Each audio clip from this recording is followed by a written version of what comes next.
My daughter-in-law refused to let me see my grandchild. Until she needed a babysitter urgently, I still remember the day my son Michael told me he was getting married. His eyes shone with a kind of happiness I hadn't seen since he was a boy, climbing trees in our backyard. Sarah was her name, a pretty girl with auburn hair and a smile that didn't quite reach her eyes when she looked at me. I tried to push aside the feeling that something wasn't right.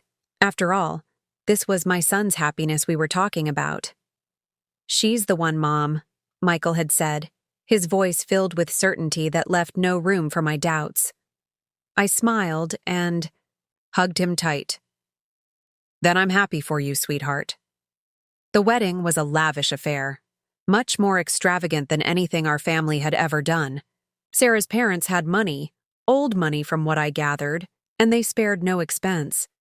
I felt out of place in my best dress that suddenly seemed shabby compared to the designer outfits surrounding me.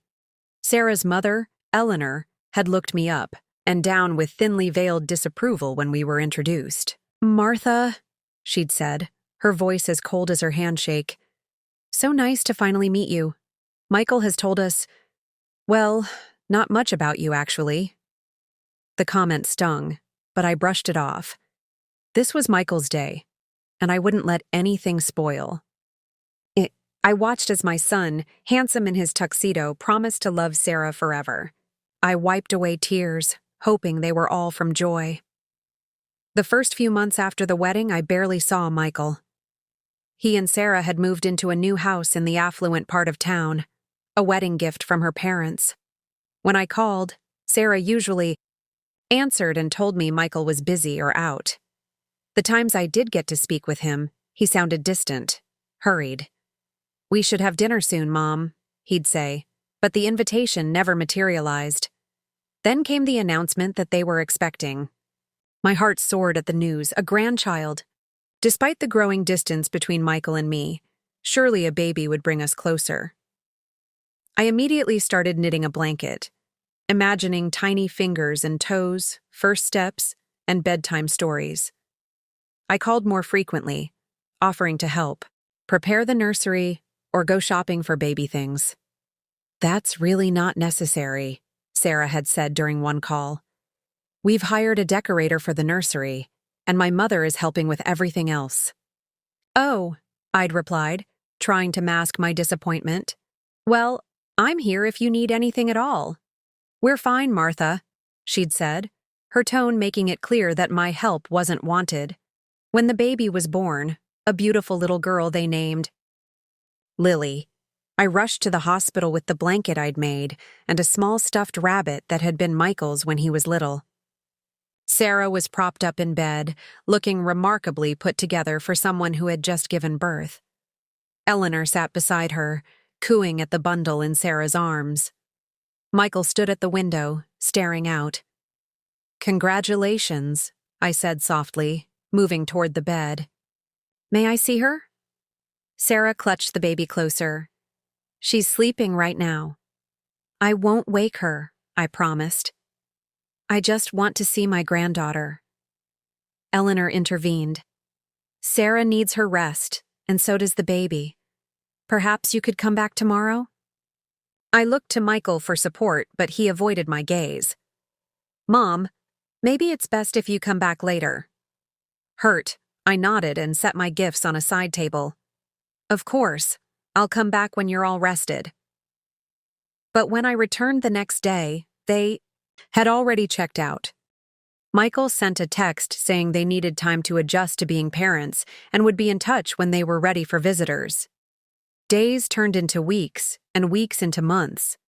I saw pictures of Lily on social media, being held by Eleanor, playing in her extravagant nursery, dressed in outfits that probably cost more than my monthly pension, but I wasn't invited to see her in person. I called Michael repeatedly, leaving voicemails that grew increasingly desperate. "Michael, please, I just want to meet my granddaughter. I don't understand what I've done wrong." Finally, 6 months after Lily's birth, Michael agreed to meet me for coffee. Alone. The coffee shop was neutral territory, and Michael looked tired when he arrived. the kind of bone-deep exhaustion that comes from more than just sleepless nights with a new baby. "How are you, sweetheart?" I asked, resisting the urge to smooth the worry lines from his forehead as I had when he was a boy. "I'm fine, Mom. Busy with work and the baby." "And how is Lily? And Sarah?" "They're fine." He stirred his coffee absently. "Look, Mom, there's something I need to tell you." My heart sank. "What is it?" Sarah feels that it would be best if we limited outside influences on Lily right now. She's read a lot about child development, and she believes that too many people can be overwhelming for a baby. I frowned. "Outside influences? Michael? I'm your mother. Lily's grandmother." He wouldn't meet my eyes. "I know, Mom. It's just, for now, until Lily's a bit older." "How much older?" I pressed. "I don't know. A year, maybe?" "A year?" I couldn't keep the hurt from my voice. "Michael, what's really going on here? Is it something I've done?" He sighed heavily. "Sarah thinks. She feels that your lifestyle isn't quite what she wants around Lily." "My lifestyle?" I repeated, bewildered. "What does that mean?" "Your apartment, Mom. It's in a questionable area. And your views on childcare. Sarah heard you telling her. Cousin at the wedding about how you used to let me play in the dirt and climb trees without supervision." I stared at him, incredulous. "That's normal child behavior, Michael. And my apartment is perfectly safe. It's not as fancy as your new house, but it's clean and well-maintained." "There was also the comment you made about formula feeding." I racked my brain. "You mean when I mentioned that I couldn't breastfeed you because I had to go back to work?" I was just making conversation. Sarah is very committed to natural parenting. She felt judged. I wasn't judging anyone. I was just sharing my experience. Michael ran a hand through his hair. "Look, Mom, I know this is hard, but it's just temporary. Sarah is the mother, and I have to respect her wishes about our daughter. And what about your wishes? Or mine?" I fought to keep my voice steady. "I've missed the first 6 months of Lily's life already. Do you know what that feels like?" "I'm sorry," he said. And for a moment, I saw a flicker of the son I knew. Then his phone buzzed, and his expression closed off again. "I have to go. Sarah needs me at home." I watched him leave, feeling as though I'd lost him all over again. The next day, I received a long email from Sarah. It laid out, in coldly polite terms, why she felt it was in Lily's best interest to have limited contact with me. She cited my outdated parenting views, my modest living conditions, and even my emotional manipulation of Michael. She ended by saying that they would reconsider the situation when Lily turned 1, provided I made appropriate changes. I read the email through tears, recognizing the thinly veiled ultimatum: change who I am, or don't see your grandchild. For weeks, I wrestled with what to do. Should I move to a better neighborhood to appease Sarah? Should I pretend to embrace all her parenting philosophies? The thought of continued estrangement from Michael and never knowing my granddaughter was unbearable. In the end, I decided that capitulating to Sarah's unreasonable demands wouldn't solve the underlying issue. So I wrote back, as calmly and lovingly as I could, explaining that while I respected their right to raise Lily as they saw fit, I hoped they would reconsider allowing me some role in her life. I emphasized that I would never undermine their parenting, but that I believed a grandmother's love was something special that would only enrich Lily's life. I never received a reply. Christmas came and went. I sent gifts for Lily that were returned unopened. I saw Facebook posts of her first birthday party, an elaborate affair with a professional photographer and custom cake, to which I wasn't invited. I watched my only grandchild grow through snatched glimpses on social media, a stranger to her own grandmother. My friends urged me to seek legal advice about grandparents' rights, but I couldn't bring myself to take such an adversarial step. I kept hoping that time would soften Sarah's stance, or that Michael would finally stand up to her. But as Lily's second birthday approached with no change in sight, I began to lose hope. I had all but resigned myself to watching my granddaughter grow up from afar when my phone rang late one night. It was Michael, and he sounded frantic. "Mom, I need your help." The clock on my nightstand read 11:23 p.m. when Michael's call came through. My heart leapt to my throat. Late-night calls rarely bring good news. "Michael, what's wrong?" I clutched the phone tightly, already climbing out of bed and reaching for my robe. "Mom, I'm sorry to call so late." His voice was strained, almost unrecognizable. "We need your help. It's an emergency." "Are you hurt? Is it Lily?" Every terrible possibility flashed through my mind. No, nothing like that," he rushed to assure me. "Sarah's mother is in the hospital, heart attack. Sarah's dad is with her, and we need to go, but—" He broke off. "But you need someone to watch Lily," I finished for him, understanding immediately. There was a pause, then a sigh that seemed to hold 2 years' worth of tension. "Yes, we don't have anyone else we can call at this hour. Our regular nanny is out of town, and Sarah's friends all have kids of their own." The unspoken truth hung between us. I was the last resort. After keeping me away from my granddaughter for so long, they were turning to me only because they had no choice. I should have felt bitter. Maybe a part of me did. But a much larger part. The part that had ached for a glimpse of my granddaughter. For the chance to hold her just once, that part rejoiced despite the circumstances. "I'll be right there," I said, already pulling clothes from my dresser. "Give me the address again." 20 minutes later, I pulled up in front of their house, a sprawling Tudor-style home in an exclusive neighborhood. My old Camry looked out of place among the luxury vehicles lining the street. I hesitated only a moment before grabbing the small bag I'd hastily packed and heading to the door. Sarah opened it before I could knock. She looked nothing like the perfectly coiffed woman I glimpsed in social media photos. Her face was pale and drawn, her eyes red-rimmed. For a fleeting moment, I saw past the woman who had kept me from my grandchild, and saw only a frightened daughter worried about her mother. "Thank you for coming," she said stiffly, stepping aside to let me in. The entryway was immaculate. All marble and crystal, more like a showroom than a home with a toddler. I followed Sarah into a large living room where Michael was pacing, phone to his ear. When he saw me, relief washed over his face. "Mom's here," he said into the phone. "We'll leave right away. Keep us updated." He ended the call and came to hug me, the first real embrace we'd shared in over 2 years. "Thank you," he whispered. I didn't know who else to call. I hugged him back fiercely. "You never have to thank me for being here for you. Either of you," I added, glancing at Sarah. Sarah was gathering her things, her movements jerky with nervous energy. "Lily's asleep upstairs. She should be fine until morning. Her breakfast is in the fridge, organic oatmeal with pureed berries. No sugar. She has a very specific routine that—" "Sarah," Michael interrupted gently. "We need to go. Mom will figure it out." Sarah looked like she wanted to argue, but instead thrust a piece of paper at me. "Here's our pediatrician's number and the security code for the house. Lily's allergic to peanuts and strawberries. Don't let her watch TV, and she needs her special bunny to sleep. It's in her crib." I nodded, taking the paper. "I understand. Don't worry about Lily. Just focus on your mother."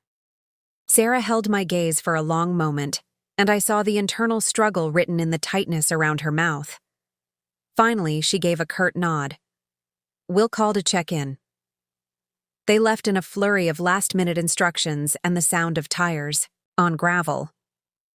And then I was alone in the silent house, standing in a living room that felt like it belonged in a magazine rather than to my son. For a moment I just stood there, taking it all in. The abstract art on the walls, the pristine white furniture that seemed to dare anyone to sit on it, the distinct absence of toys or any evidence that a child lived here. Then I remembered. I wasn't alone. Upstairs, my granddaughter slept, unaware that her grandmother had finally been allowed past the threshold. I moved quietly up the curved staircase, my hand gliding along the polished banister. At the top, I hesitated, unsure which room was Lily's. 5 doors lined the hallway. The first opened to reveal a home office, the second a guest bedroom. The third door was slightly ajar, and when I pushed it open, I knew I'd found her. The nursery was as perfect as everything else in the house, a designer's vision of childhood in soft grays and whites. A canopy crib stood against one wall, and within it, I could make out a small form in the dim glow of a nightlight. My breath caught as I approached.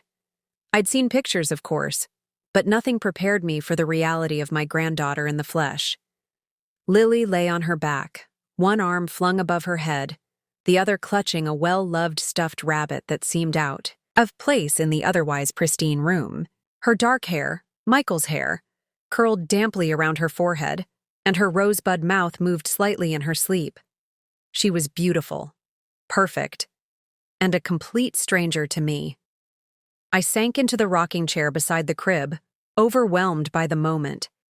This was the closest I'd been to Lily in the 2 years since her birth, and the weight of that loss suddenly pressed down on me. All the milestones I'd missed, her first smile, first words, first steps, moments I could never get back. A sob rose in my throat, but I swallowed it down. This wasn't the time for self-pity. Whatever Sarah's reasons for keeping me away, whatever mistakes I might have made, none of that mattered now.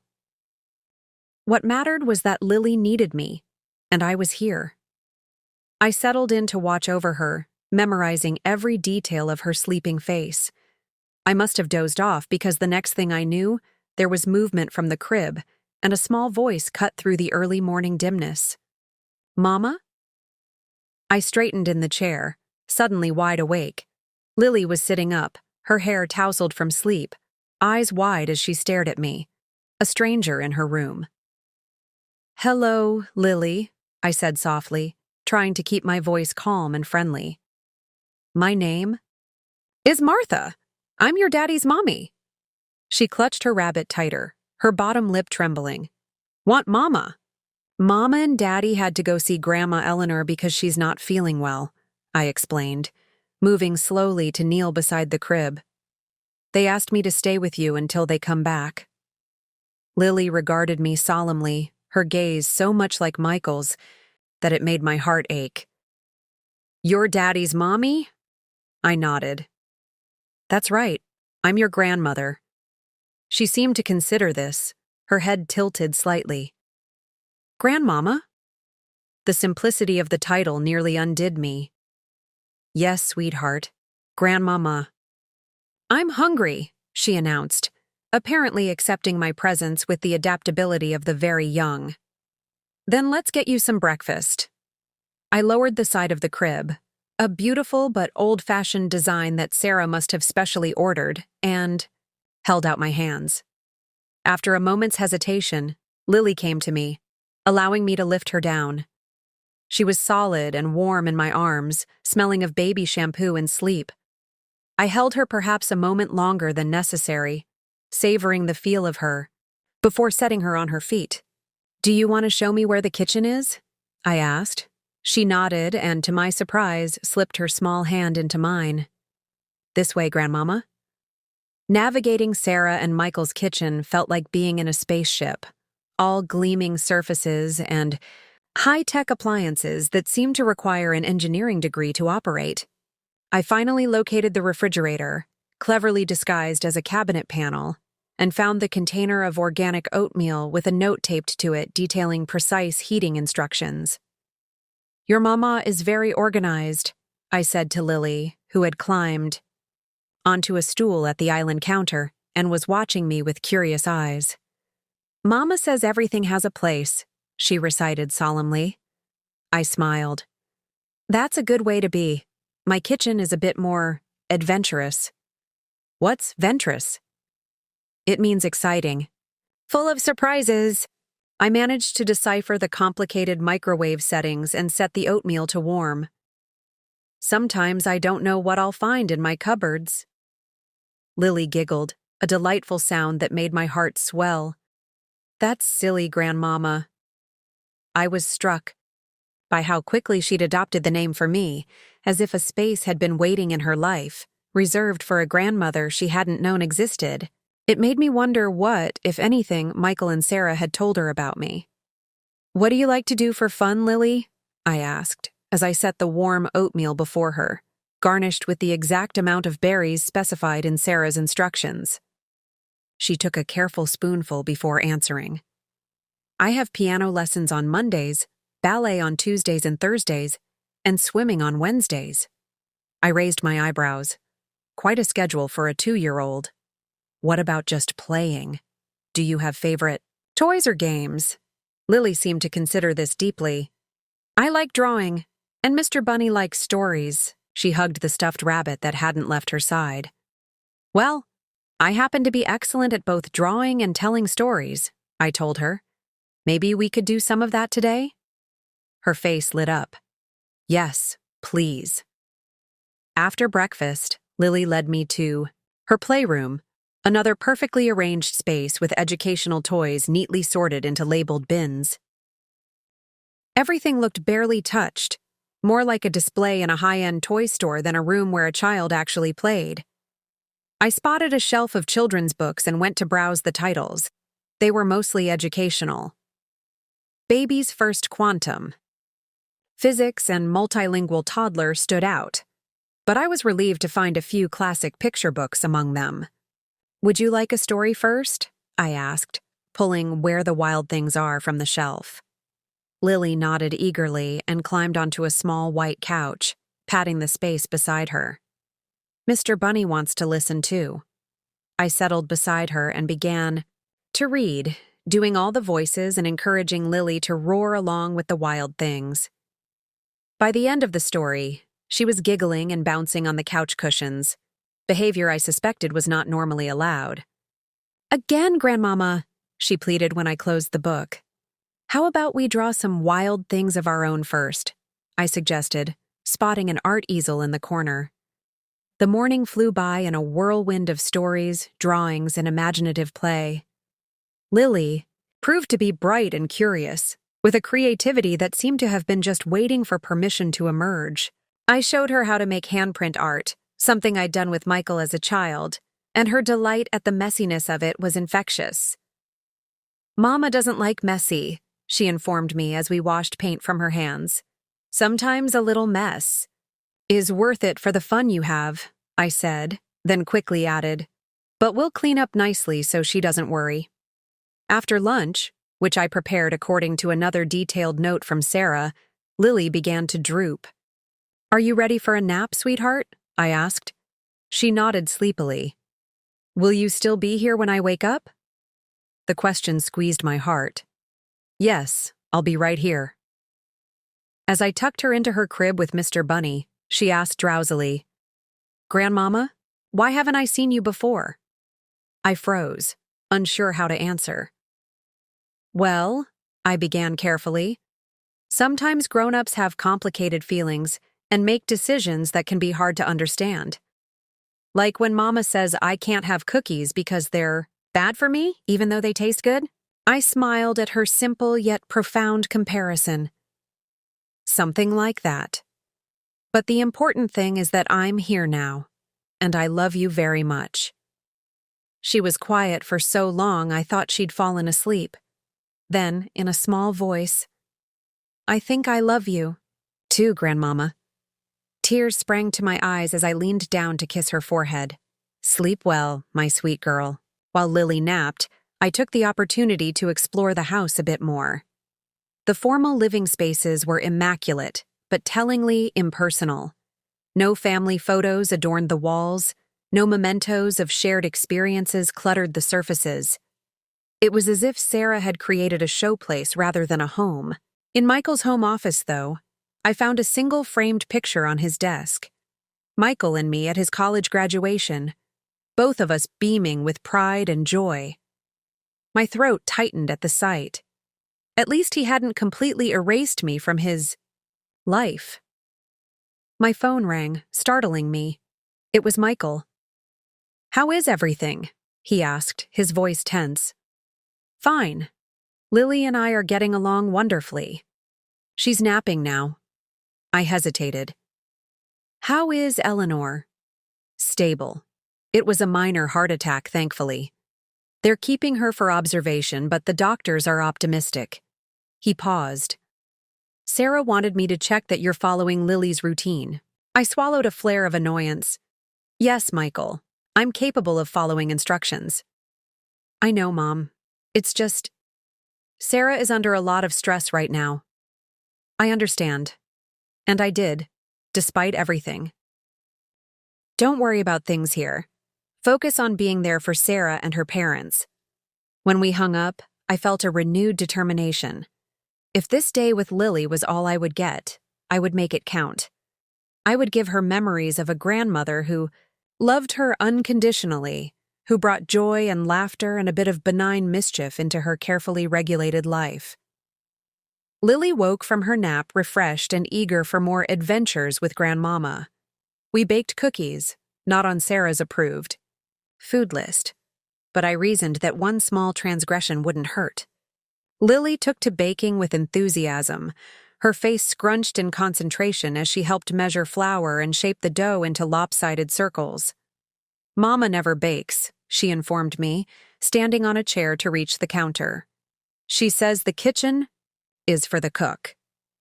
"Your mama is a very busy lady," I said diplomatically. "Sometimes baking together is as much about having fun as it is about the cookies." While the cookies baked, filling the house with a warm, homey smell, I taught Lily pat-a-cake and This Little Piggy, simple childhood games that made her giggle uncontrollably. Her joy was infectious, and for a few hours, I forgot the circumstances that had brought me here. It was just a grandmother and her granddaughter, building the bonds that should have been forming since birth.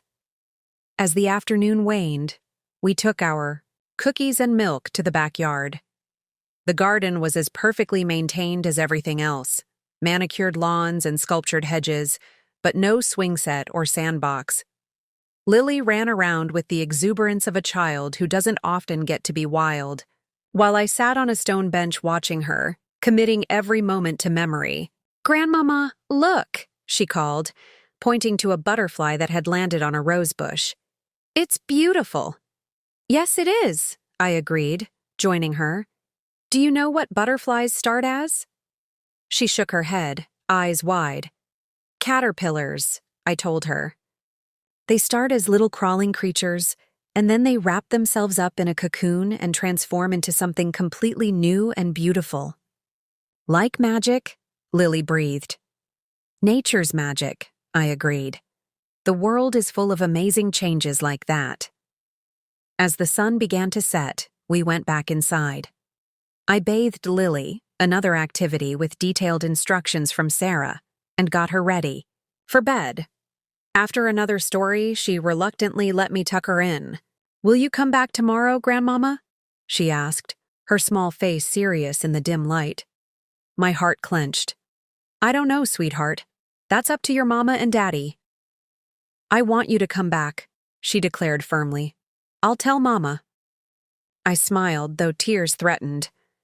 "I would like that very much. But for now, let's just be happy we had today, okay?"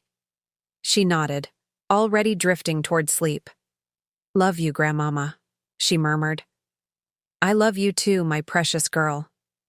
More than you can ever know." I sat beside her crib until her breathing deepened into sleep, then quietly made my way downstairs to wait for Michael and Sarah's return. The house felt different now, still too perfect, too sterile, but also marked by the day Lily and I had spent together. A child's drawing on the refrigerator, the lingering scent of cookies, small, precious changes. I didn't know what would happen when Sarah walked through that door. Would she thank me and promptly escort me out, returning to the status quo of my exclusion from Lily's life? Or could this unexpected day mark the beginning of a new chapter for all of us? As I waited in the quiet house, I held tight to one certainty. Whatever happened next, I had finally met my granddaughter. I had held her, heard her laugh, seen the world reflected in her curious eyes. No one could take that away from me now. And perhaps, just perhaps, Lily would remember her grandmama and ask for me again. With that hope warming my heart, I settled in to wait for Michael and Sarah's return, ready to face whatever came next. The headlights of Michael's car swept across the living room walls a little after 9 o'clock. I'd spent the evening tidying up the minor chaos Lily and I had created, hoping to show Sarah that I could respect her home while still giving Lily some much-needed freedom to be a child. I smoothed my hands over my skirt and took a deep breath, preparing myself for whatever was coming. The door opened and Michael entered first, followed by Sarah. Both looked exhausted, shadows under their eyes and the weight of worry evident in their postures. "How is your mother?" I asked Sarah immediately, wanting to establish that my concerns extended to her family as well. She seemed startled by the question, as if she'd expected something else from me. "Stable," she answered after a moment. "They're keeping her for a few days for observation and to adjust her medications." "I'm glad to hear it wasn't more serious," I said sincerely. Michael looked around. "How's Lily?" "Sleeping soundly. We had a wonderful day together." I couldn't keep the note of joy from my voice. "She's an amazing child, bright, curious, and so full of life." Sarah's expression tightened. "Did you follow her schedule? The dietary restrictions?" I hesitated, not wanting to lie, but also not wanting to start an argument. "I followed your instructions for her meals and nap time. We did bake cookies together. In the afternoon, just a small treat." "Cookies?" Sarah's voice rose slightly. "I left very specific instructions about her diet. Sugar disrupts her sleep patterns and can lead to behavioral issues. One afternoon of homemade cookies isn't going to harm her, Sarah," I said, keeping my tone gentle but firm. "Children need small pleasures and the occasional break from routine." Sarah's face flushed.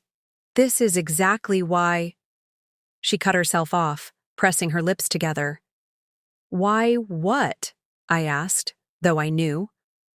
"Why you've kept me away from my granddaughter for 2 years?" Michael stepped forward. "Mom, it's been a long day for everyone. Maybe we should—" "No, Michael," Sarah interrupted. "Your mother clearly thinks she knows better than we do how to raise our daughter. After one day with Lily, she's already undermining our parenting decisions." The accusation stung, but I forced myself to remain calm. "That wasn't my intention, Sarah. I respect that you and Michael are Lily's parents and make the decisions about her upbringing. But I am her grandmother, and I believe I have something valuable to offer her. Love, different experiences, a connection to her father's childhood and family history." "We've made our position clear," Sarah said coldly. "Our parenting philosophy doesn't align with yours." "And what philosophy is that exactly?" I asked, my patience finally beginning to fray. "Because from what I've seen today, Lily lives in a beautiful cage. A perfect environment with every educational advantage but very little joy or imagination."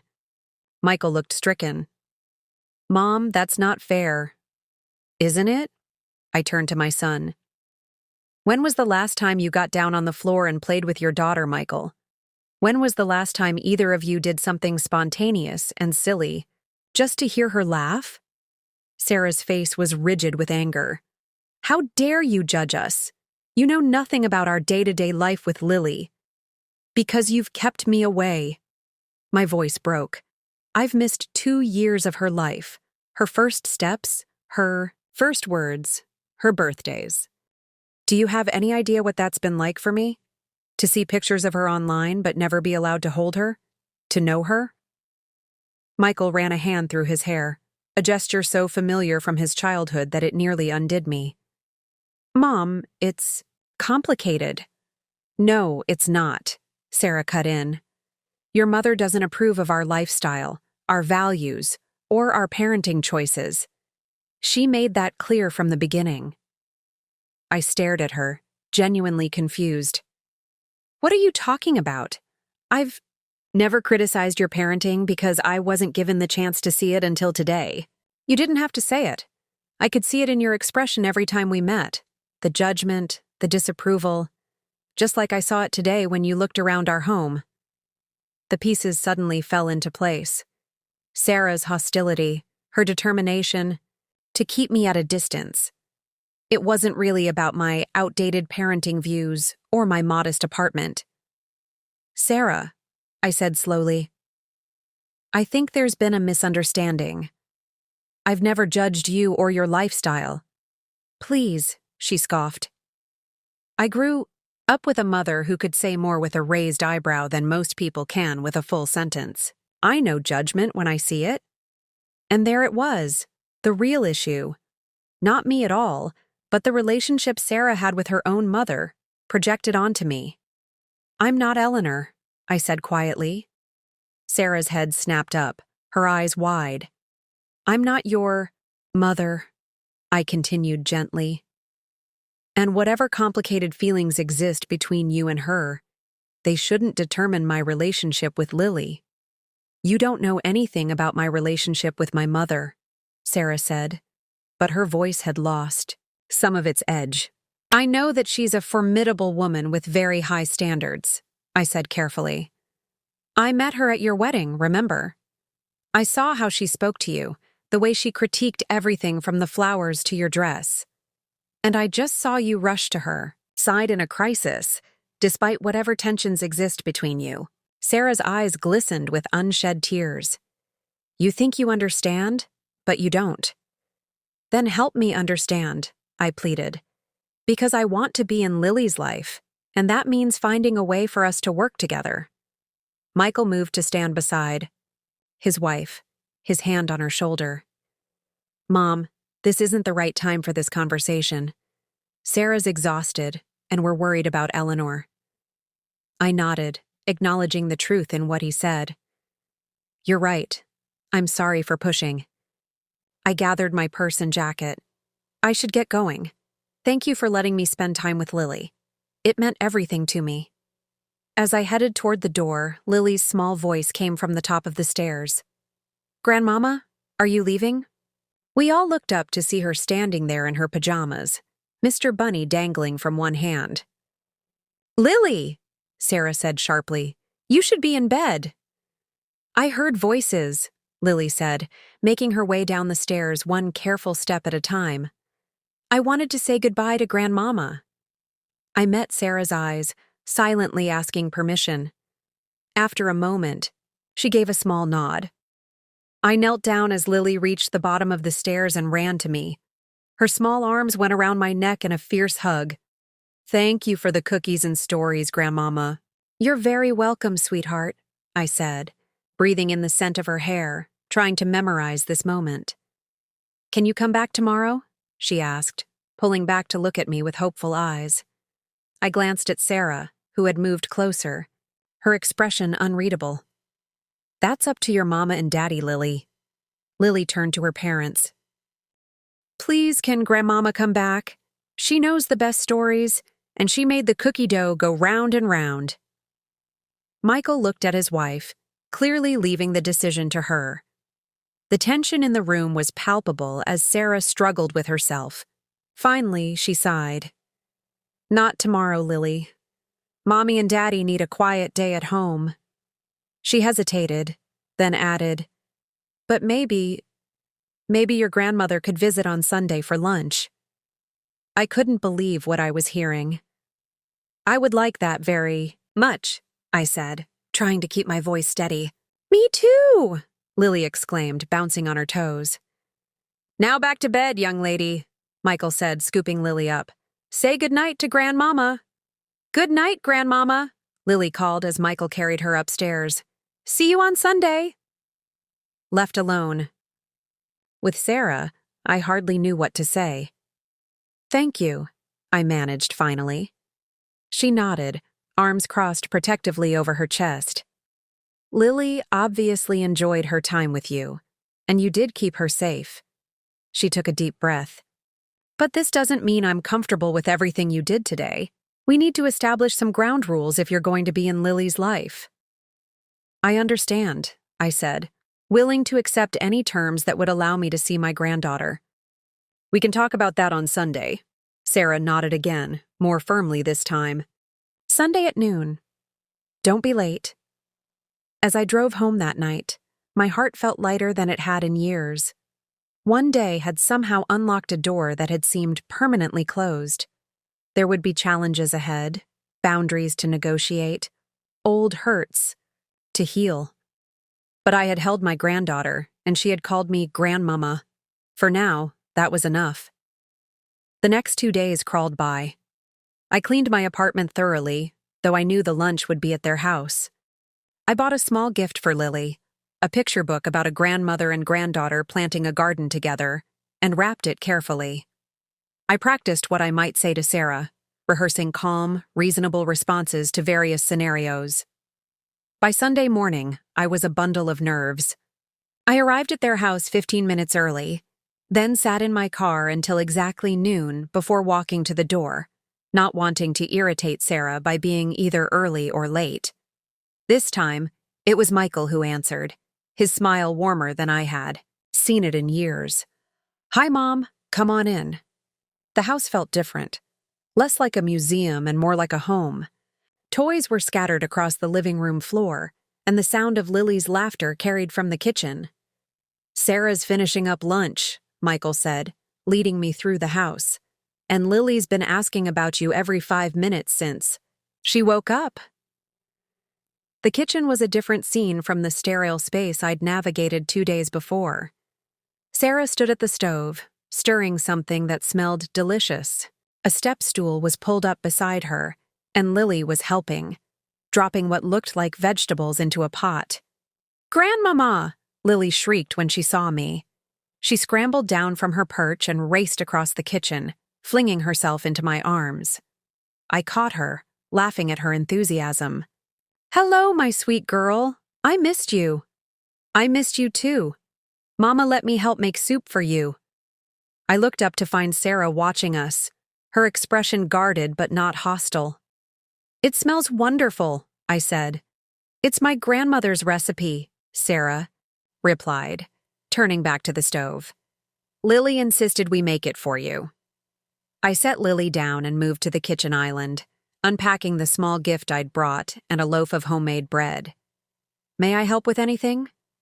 Sarah shook her head. "We're almost ready. Michael, could you set the table?" Lunch was a surprisingly relaxed affair. Lily chattered nonstop about everything that had happened in the 2 days since I'd seen her, from a bird she'd spotted in the garden to the new song she was learning on the piano. Michael seemed more at ease than I'd seen him in years, laughing at Lily's antics and even sharing a few stories from his own childhood that made Sarah smile reluctantly.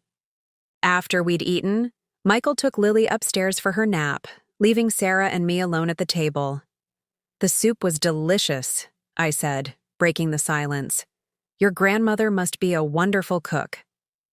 Sarah's fingers traced the pattern on her napkin. She died when I was in college." A pause. "She was the one who taught me to bake, actually." "I'm sorry for your loss," I said sincerely. "She sounds like someone who was very special to you." Sarah nodded, still not looking at me. "She was the only one who made me feel like I was enough, just as I was." The simple admission revealed so much about Sarah that my heart ached for her. "That's what grandmothers are for," I said gently. "To love unconditionally, in a way that's different from parents." Now Sarah did look up, her eyes meeting mine. "Is that what you want with Lily? Unconditional love?" "Yes," I answered without hesitation. "I want to be someone who sees her for exactly who she is and loves every bit of her. Someone who can perhaps offer a different perspective than her parents, but who never undermines the values you and Michael are teaching her." Sarah was quiet for a long moment. "You must think I'm a terrible mother," she said finally. "All those rigid schedules and rules. Not at all, I said, surprised by the vulnerability in her voice. I think you're a mother who wants the absolute best for her child. We just might have different ideas about what that looks like sometimes. My mother thinks I'm too lenient with Lily, Sarah said with a bitter laugh. Can you believe that? She thinks I'm spoiling her by letting her choose her own clothes sometimes, or by reading her an extra story at bedtime. Parenting is hard, I offered, and everyone seems to have an opinion about how you should do it. Including you, Sarah pointed out, but without the hostility of our previous conversation. Including me, I admitted. I'm sorry if I came across as judgmental. That wasn't my intention. Sarah sighed, running a hand through her hair, a gesture so like Michael's that it startled me. No, I'm the one who should apologize. I've kept you from your granddaughter for 2 years because I was afraid. Afraid of what? I asked gently. Afraid that you would judge me and find me wanting, the way my mother always has. Afraid that Lily would love you more than me. Afraid that you'd undermine my authority, she shook her head. It sounds ridiculous when I say it out loud. Not ridiculous, I said. Understandable, given your relationship with your own mother. But Sarah, I have no interest in competing with you for Lily's affection or in questioning your parenting. I just want to be part of her life, and yours and Michael's too, if you'll let me. Sarah studied me, as if trying to gauge my sincerity. I think, she said slowly, that we could try. Set some boundaries, take it slow, see how it goes. It wasn't a wholehearted embrace, but it was a start, a door cracked open that I could gradually push wider with patience and respect. I'd like that, I said, reaching across the table to cover her hand with mine. To my surprise, she didn't pull away. When Michael came downstairs, he found us still at the table, talking about Lily's upcoming birthday. His relief was palpable as he realized we had reached some kind of truce. So, he said cautiously, is everything okay? Sarah and I exchanged a look. We're working on it, she said, and I nodded in agreement. Actually, Sarah added, hesitating slightly, I was thinking that maybe your mom could come to Lily's birthday party next month. Michael's eyebrows shot up. Really? Just a small gathering, Sarah clarified quickly. Not like last year's. Extravaganza. My mother's not going to be well enough to plan anything elaborate anyway. I smiled, recognizing the olive branch for what it was. I would be honored to come. And I'd be happy to help with the preparations if you'd like. We'll see, Sarah said, but her tone was thoughtful rather than dismissive. When it was time for me to leave, Lily was devastated. Why can't Grandmama stay for dinner? She wailed, clinging to my legs. Because Grandmama has her own home to go to, Sarah explained patiently. But she'll visit again soon. How soon? Lily demanded. Sarah looked at me. How about next Saturday? You could take her to the Children's Museum if you'd like. She's been asking to go. The casual suggestion, a whole day out with Lily, just the two of us, left me momentarily speechless. I'd love that, I managed finally. Yay! Lily bounced with excitement. Can we get ice cream too, Mama? Please? Sarah smiled, a genuine smile that transformed her face. Just this once, as a special treat with Grandmama. As Michael walked me to my car, he hugged me tightly. Thank you for being patient, Mom, for not giving up on us. I could never give up on you, sweetheart, I told him. You're my son, and I love you. Always have, always will. I love you too, he said, and for the first time in years, I fully believed him. Driving home, I reflected on the strange turn my life had taken. 2 days ago, I had been a grandmother in name only, cut off from my only grandchild by walls of misunderstanding and fear. Now I had held Lily in my arms, heard her call me Grandmama, and made plans to take her to a museum. It wasn't perfect. Sarah and I still had a long way to go to build trust. Old patterns don't disappear overnight, and I knew there would be missteps and moments of tension ahead. But we had made a beginning, found common ground in our love for Lily. And sometimes, a beginning is all you need. The next few weeks unfolded like a miracle. My Saturday outings with Lily became a regular fixture, with each one extending a little longer.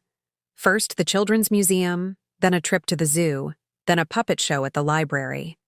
Sarah gradually relaxed her tight control, allowing me to bring Lily to my apartment for baking sessions and craft projects that would have been too messy for their immaculate home. Michael began stopping by on his way home from work occasionally, staying for a cup of coffee and actually talking to me, really talking, about his life, his worries, his hopes for Lily. It was as if a dam had broken, and all the emotions and connections that had been suppressed for years were finally flowing freely. Even Sarah softened incrementally. She still provided detailed instructions for Lily's care, but the lists grew shorter. She began asking for my recipes after Lily raved about my cookies and apple pie. One afternoon, she even called to ask my advice about dealing with Lily's newfound resistance to nap time, a small gesture that spoke volumes about her growing trust. As Lily's third birthday approached, I found myself drawn into the planning discussions. Sarah was true to her word. The celebration would be much smaller than the previous year's extravaganza. Just family and a few close friends in their backyard, with a butterfly theme inspired by the story I had told Lily about caterpillars and transformation. We could make butterfly-shaped cookies, I suggested during a planning session at their kitchen table. Lily could help decorate them. To my surprise, Sarah nodded thoughtfully. That's actually a good idea. Much better than the professionally decorated cupcakes we had last year. Lily barely touched them, said they were too pretty to eat. I laughed. That sounds like her. She's got a sensitive soul.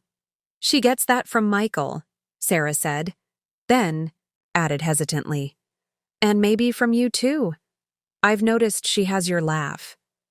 The simple acknowledgement of a connection between Lily and me warmed my heart. She has your determination, I offered in return, and your eye for detail. Sarah smiled. Slightly. A compliment hidden in a criticism? Not at all, I assured her. Your attention to detail makes you excellent at your job from what Michael tells me. It's a valuable trait. My mother always called it nitpicking, Sarah said, her smile fading. Nothing was ever quite good enough for her. I took a chance, reaching across the table to touch her hand lightly. You're a wonderful mother, Sarah. Different from me, different from Eleanor, but wonderful in your own way. Lily is thriving because of you. Sarah blinked rapidly, looking away. Thank you, she said softly. That means a lot. The day before Lily's birthday, I received an unexpected call from Sarah. Eleanor's had a setback, she said without preamble. Nothing life-threatening, but she won't be able to attend the party tomorrow. I'm sorry to hear that, I said, genuinely concerned, despite my complicated feelings about Eleanor. Is there anything I can do to help? There was a pause, then Sarah said, Actually, yes. I need to take her some things at the hospital, and Michael's stuck in meetings all afternoon. Could you pick Lily up from preschool and watch her until dinner? I'd asked the nanny, but she's already left for her vacation. The request, so casual, so normal, as if I were any grandmother being asked to help out, nearly brought me to tears. Of course, I said, keeping my voice steady. Just text me the address and pickup details. Thank you, Sarah said, relief evident in her voice. You're a lifesaver.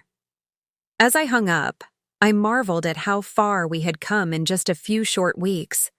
From being the last resort in an emergency to being the first person Sarah called when she needed help with Lily, it was a transformation as profound as any caterpillar becoming a butterfly. The next day, Lily's birthday dawned bright and clear. I spent the morning helping Sarah set up the backyard with butterfly decorations, then headed to the preschool to collect my granddaughter. Seeing her face light up when she spotted me waiting, At the gate was a moment I knew I would treasure forever. "Grandmama!" she cried, running to me with her arms outstretched. "You came to my school." "Of course I did, birthday girl," I laughed, swinging her up for a hug. "Your mama asked me to pick you up because she had to visit Grandma Eleanor." "Is Grandma Eleanor still sick?" Lily asked, as I buckled her into her car seat. "She's getting better, but she needs a little more time in the hospital," I explained. "She's sad she can't come to your party tomorrow." Lily considered this with the seriousness that only 3-year-olds can muster. "Will you bring her a piece of my cake?" "Grandmama, so she won't be sad." My heart swelled with pride at her thoughtfulness. "That's a wonderful idea, sweetheart. I'm sure that would make her feel much better." As we drove home, Lily chattered excitedly about her day at preschool and her anticipated presents. When we arrived at the house, however, she frowned in confusion. "Whose cars are those?" she asked, pointing to the driveway, which was filled with unfamiliar vehicles. I was equally puzzled. Sarah hadn't mentioned any visitors. "I'm not sure, sweetheart. Let's go find out." As soon as I opened the front door, a chorus of voices shouted, "Surprise!" Lily shrieked with delight as she took in the scene. The living room transformed with streamers and balloons, a table piled high with presents, and a group of smiling adults gathered to celebrate her. Michael stepped forward to scoop her up. "Happy birthday, Princess. Did we surprise you?" "Yes," Lily giggled. "I thought my party was tomorrow." "That was just to trick you," Sarah explained, coming to kiss Lily's cheek. "We wanted to give you a special surprise." I stood in the doorway, taking in the unexpected scene. Sarah caught my eye and came over, her expression almost shy. "I hope you don't mind the change of plans," she said quietly. "Michael thought it would be fun to surprise both Lily and you." "It's wonderful," I assured her. "But I thought Eleanor had a setback." Sarah shook her head ruefully. "A white lie, I'm afraid. She's actually doing much better. Well enough to come today, in fact." She nodded toward the living room, where I now spotted Eleanor seated in an armchair, looking pale but regal. "You planned all this," I said, understanding dawning. "The pickup from preschool, the surprise party. We wanted you to be part of it," Sarah said simply. "All of it, not just the preparation, but the celebration itself. You're Lily's grandmother, and you're important to her." The admission, so straightforward, so different from the Sarah of a month ago, left me momentarily speechless. "Thank you?" I managed finally, my voice thick with emotion. Sarah nodded, a small smile playing around her lips. "You should know, though, that Eleanor is not entirely thrilled about sharing grandmother duties." I glanced at the older woman who was indeed watching our conversation with thinly veiled suspicion. "I imagine not," I said dryly. "But I think there's room in Lily's life for both of us." "That's what I told her," Sarah agreed. "Now come on. Lily's waiting to open her present from you." The party was lovely, a perfect blend of the structure Sarah preferred and the spontaneity I valued. Lily was radiant with happiness, surrounded by people who loved her. Even Eleanor unbent enough to thank me for the butterfly cookies, which were a universal hit. As the afternoon wound down, I found myself sitting on the patio, watching Lily play with her new toys. Michael joined me, handing me a glass of wine. "Happy, Mom?"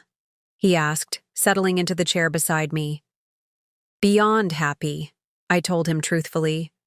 "I never imagined, a month ago, that I'd be here today, celebrating with all of you." "I'm sorry it took so long," Michael said, his voice sober. "I should have stood up to Sarah earlier, insisted that you be part of Lily's life." "No recriminations," I said firmly.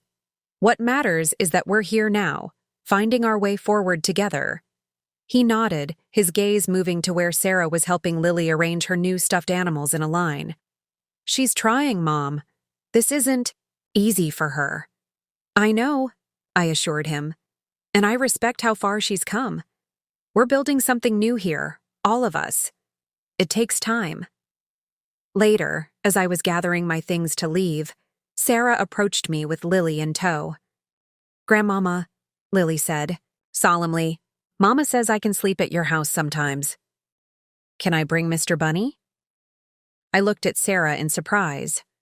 Overnight visits hadn't been mentioned in our careful negotiations of the past weeks. "We thought maybe next weekend?" Sarah suggested, her tone casual, though I could see the effort it cost. Her. "If you're free, of course." "I'm always free for Lily," I said, my heart full to bursting. "And yes, Mr. Bunny is definitely invited." Lily cheered and ran off to share the news with her father, leaving Sarah and me alone. "Thank you," I said simply. Sarah nodded, her gaze following her daughter. "I'm trying to remember what my grandmother gave me," she said softly. "The feeling that I was loved just for being me, not for what I achieved or how I behaved. I want that for Lily, too." "That's all I've ever wanted to give her," I told her. "I know that now," Sarah acknowledged. "It just took me a while to see it." I smiled, thinking of butterflies and transformations, of doors closing and opening, of the long, strange journey that had brought us to this moment. "Some things," I said, "are worth waiting for." That night, as I drove home from Lily's birthday celebration, I found myself reflecting on the remarkable turn my life had taken. Just a month ago, I had resigned myself to watching my granddaughter grow up from a distance, through the sterile filter of social media posts and occasional mentions from mutual acquaintances. Now, I was an active presence in her life, picking her up from preschool, baking cookies together, planning her first sleepover at my apartment. The change had been so sudden, so unexpected, that I sometimes worried I would wake up and find it had all been a dream. But the butterfly-shaped cookies wrapped in foil on my passenger seat were tangible proof that this new reality was mine, to keep. When I reached my apartment building, I noticed Mrs. Gonzalez, my neighbor, watering the potted plants outside her door. "Martha," she called, setting down her watering can, "how was the birthday party?" In the midst of my estrangement from Michael and Lily, Mrs. Gonzalez had been a steady source of support. A grandmother of 5 herself, she had listened patiently to my grief and frustration, offering both sympathy and practical advice. "It was wonderful," I told her, unable to keep the joy from my voice. "Lily's going to stay overnight with me next weekend." Mrs. Gonzalez clasped her hands together. "Qué maravilloso. I am so happy for you, querida.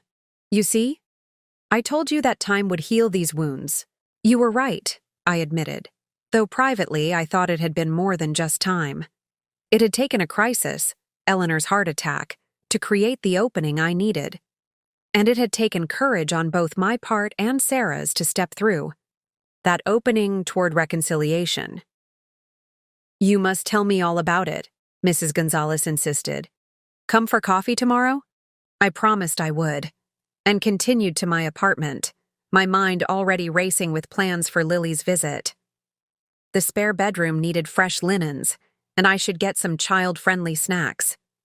Would Lily prefer the zoo or the aquarium? Should I plan crafts in case of rain? I caught myself mid-thought and laughed. I was overthinking this, just as Sarah might. The truth was, Lily and I would have a wonderful time together regardless of the specific activities. What mattered was the connection we were building, the love we shared. Still, I made a mental note to ask Sarah about Lily's current interests. Building trust with my daughter-in-law meant respecting her knowledge of her child, even as I developed my own relationship with Lily. The week passed in a blur of anticipation. I found myself cleaning corners of my apartment that hadn't seen a dust cloth in years, child-proofing cabinets, and stocking up on organic juice boxes, a concession to Sarah's dietary preferences that seemed a small price to pay for her trust. When Saturday finally arrived, I was at their house promptly at 10, as arranged.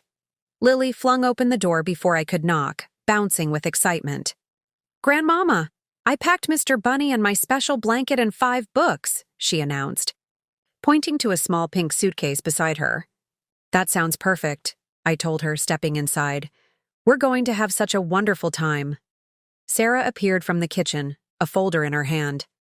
I've written down her bedtime routine, she said, offering it to me. And there's a list of emergency contacts, her pediatrician's number, and notes about her food allergies. In the past, I might have been offended by the implication that I couldn't care for my own granddaughter without detailed instructions. Now I recognized it for what it was, a mother's anxiety about being separated from her child, heightened by the novelty of our arrangement. Thank you, I said, accepting the folder with a smile. This will be very helpful, and you can call or text any time, of course. Sarah nodded, her relief evident. I've packed her favorite pajamas and her special cup. Oh, and she needs her stuffed duck to sleep. It should be in the side pocket of her suitcase. Duck and Bunny both, Lily confirmed solemnly. They're best friends. Of course they are, I agreed. We wouldn't want to separate them. Michael came downstairs carrying a booster seat for my car. All set? He asked, his easy tone belying the significance of the moment. I think so, Sarah said, though she made no move toward the door. Michael put his arm around her shoulders. Lily, we'll be fine, honey. Mom is just taking her across town, not to the moon. Sarah managed to smile. I know. It's just her first night away from us, apart from staying with my parents. And she's going to have a wonderful time, I reassured her. We have big plans, don't we, Lily?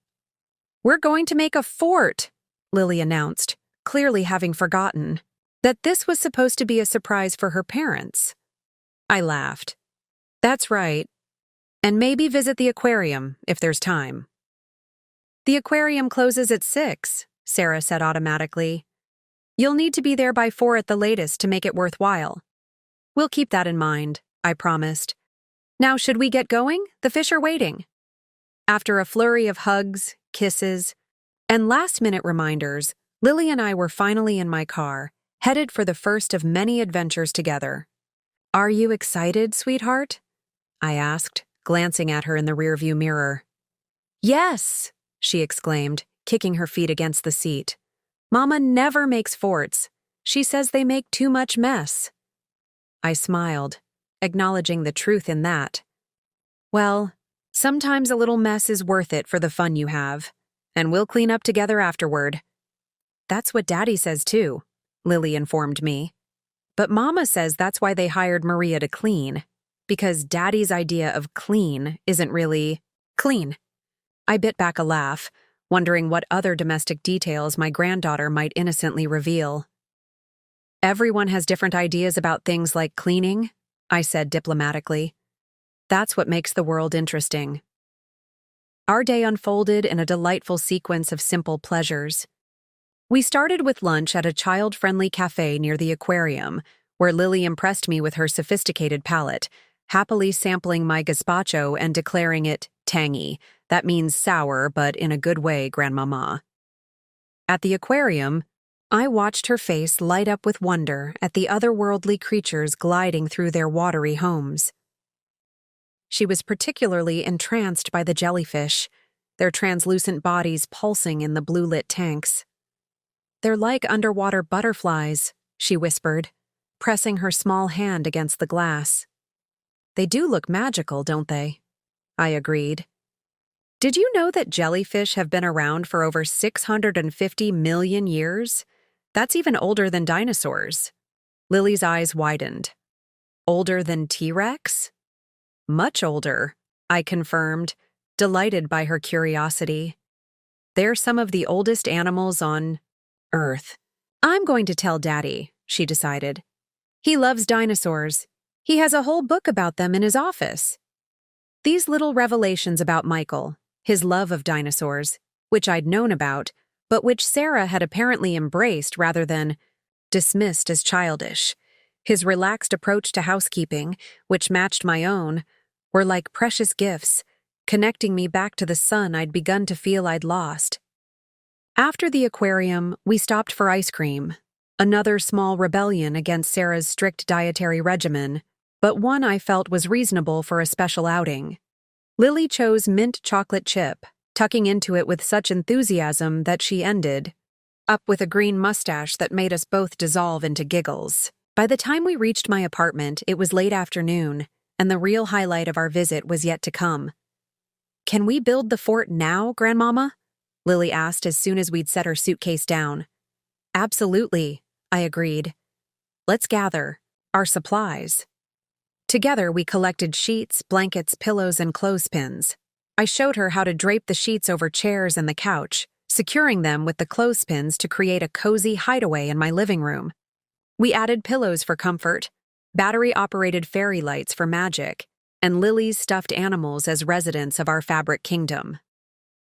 "This is the best fort ever," Lily declared once we'd crawled inside. Her face, illuminated by the soft glow of the fairy lights, was alight with joy. "I used to make forts like this with your daddy when he was little," I told her, arranging a blanket around her shoulders. "Really?" She leaned closer, eager for stories about her father's childhood. "Really? He loved them just as much as you do." We'd spend whole rainy afternoons in our fort, reading stories and playing games. "Did Daddy have a Mr. Bunny too?" she asked, hugging her beloved stuffed rabbit.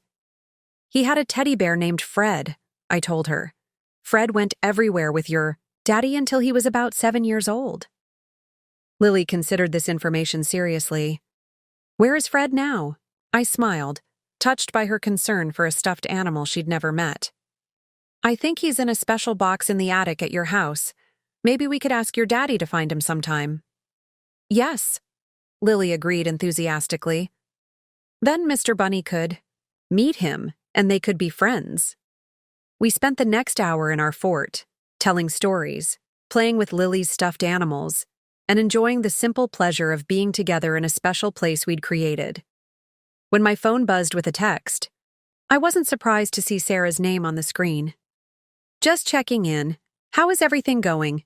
Did Lily eat a good lunch?" I snapped a picture of Lily in our fort, surrounded by stuffed animals and beaming with happiness, and sent it with the caption, "Having a wonderful time. Lunch was excellent, aquarium was fascinating, and fort construction was a complete success. All is well." Sarah's response came quickly. "She looks so happy. Thank you for sending the picture. Dinner at 6? "On our schedule," I texted back. "We'll send updates." I put my phone down, returning my full attention to Lily, who was in the middle of an elaborate story involving Mr. Bunny, Duck, and an underwater adventure clearly inspired by our aquarium visit. The rest of our evening passed in a warm haze of domestic contentment. We made homemade pizza for dinner, with Lily carefully arranging bell pepper slices into a smiley face on her portion. We took a bubble bath, complete with a fleet of rubber ducks I'd purchased for the occasion. We read 3 bedtime stories, as specified in Sarah's instructions, plus one more because Lily asked so sweetly, and because grandmothers are allowed certain indulgences. As I tucked her into bed in my spare room, now transformed with colorful sheets and a nightlight that projected stars onto the ceiling, Lily yawned and hugged her stuffed animals close. "I love you, Grandmama," she murmured, her eyes already drifting closed. "I love you too, my sweet girl," I whispered, kissing her forehead. "Sleep tight." I stayed beside her until her breathing deepened into sleep, then quietly left the room, leaving the door ajar as Sarah had instructed. In the living room, our fort still stood, a physical reminder of the day's joy. I decided to leave it up until morning, knowing Lily would want to play in it again. My phone rang softly, Michael calling for a bedtime check-in. "She's just fallen asleep," I told him. "We had the most wonderful day." "I'm glad," he said, and I could hear the smile in his voice. "Sarah's been a bit on edge, checking her phone every 5 minutes, but your updates have helped." "It's natural for her to worry," I said. "This is a big step for all of us." "It is," Michael agreed. "Mom, I want you to know how much this means to me. Seeing you and Sarah finding a way forward, watching you build a relationship with Lily, it's more than I hoped for. Me too, I admitted softly. There were times I thought I'd lost both of you for good. Never, Michael said firmly. We just got a little lost for a while, but we're finding our way back. After we hung up, I sat for a while in the quiet apartment, listening to the gentle sound of Lily's breathing through the monitor Sarah had packed. The past month had been a journey of healing, of bridges rebuilt and fences mended. There was still work to be done, trust to be strengthened, boundaries to be respected.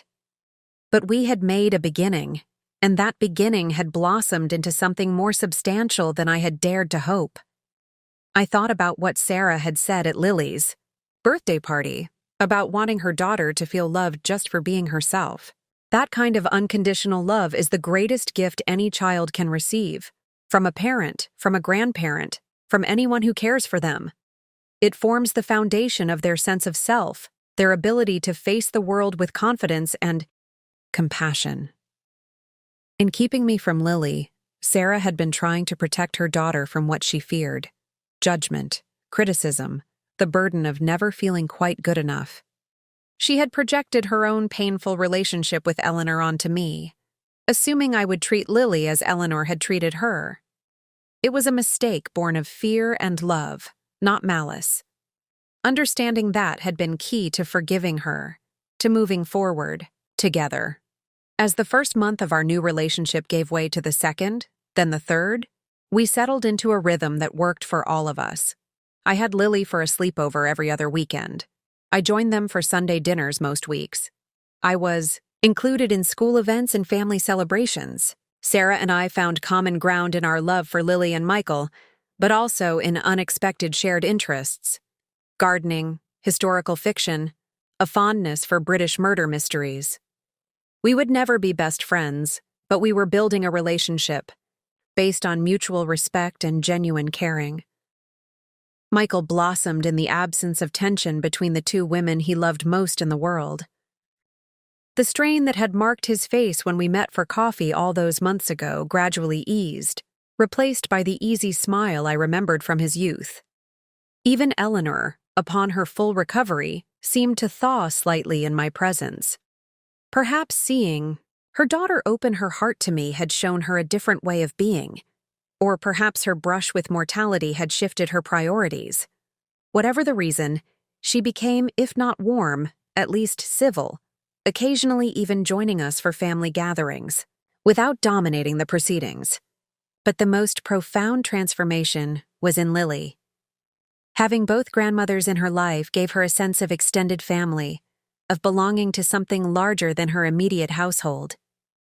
She moved between her carefully structured home life and the more spontaneous environment of my apartment with ease, taking the best from both worlds and integrating them into her expanding personality. 6 months after our reconciliation, Sarah approached me with an unexpected proposal. "We're thinking of having another baby," she said during one of our now regular coffee meetings. "And I wanted to know, if it happens, would you be willing to help out more? Maybe watch Lily after preschool some days, or take her overnight occasionally when the baby comes?"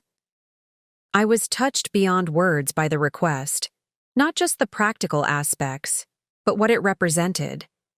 Sarah was not merely tolerating my presence in Lily's life now. She was actively seeking to deepen my involvement, to make me an integral part of their family structure. I would be honored, I told her sincerely.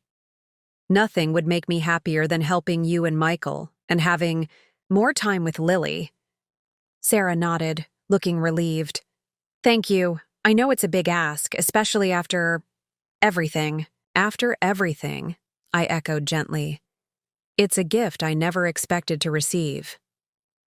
Sarah's eyes met mine, and I saw in them a warmth that had once seemed impossible.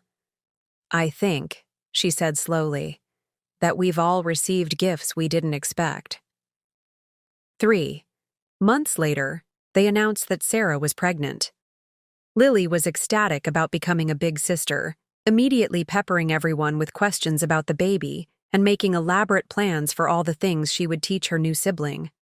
And Grandmama can make a fort for the baby, too, she declared during a family dinner to celebrate the news. But not until it's bigger, because babies are too little for forts. That's very thoughtful of you, Lily, Sarah said, catching my eye with a smile. I'm sure Grandmama will make wonderful forts for both of you. And we'll bake cookies, and go to the aquarium, and read stories, Lily continued, warming to her theme. I'll help the baby learn everything. You'll be an amazing big sister, Michael assured her, ruffling her hair. As I looked around the table at my growing family, Michael and Sarah, their faces alight with anticipation. Lily, bubbling with excitement about her future sibling. Even Eleanor, who had unbent enough to bring a gift of vintage baby clothes passed down through generations. I felt a profound sense of gratitude. The journey from estrangement to reconciliation had been painful at times, filled with misunderstandings and hurt feelings. But the destination had proved worth every difficult step. Here we were, gathered together in love and joy, celebrating new life and the connections that bind us to one another. Sarah caught me watching her and raised her glass slightly in my direction, a private acknowledgement of how far we had come. I returned the gesture, my heart full. Once, not so long ago, she had refused to let me see my grandchild until she needed a babysitter urgently. Now we were family in more than just name, bound by choice as well as blood, by forgiveness as well as shared history. Life often takes unexpected turns. Doors close, and we believe they are locked forever, only to discover that the right key was in our possession all along. The key might be a crisis that forces us to reach out for help. It might be a child's innocent love, bridging gaps that adults have created. Or it might be the simple willingness to see beyond our fears and assumptions to the shared humanity beneath. For Sarah and me, it had been all of these things, combining to create an opening where once there had been only walls. We had walked through that opening together, cautiously at first, then with growing confidence until we found ourselves here, planning for a future neither of us had imagined possible. Grandmama, Lily tugged at my sleeve, pulling me from my thoughts. When the baby comes, can we make a special welcome home cake? With butterflies on it like my birthday? That's a wonderful idea, I told her, drawing her close for a hug.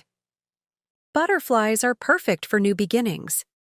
And as the conversation flowed around us, I held my granddaughter and silently blessed the crisis that had brought us to this moment.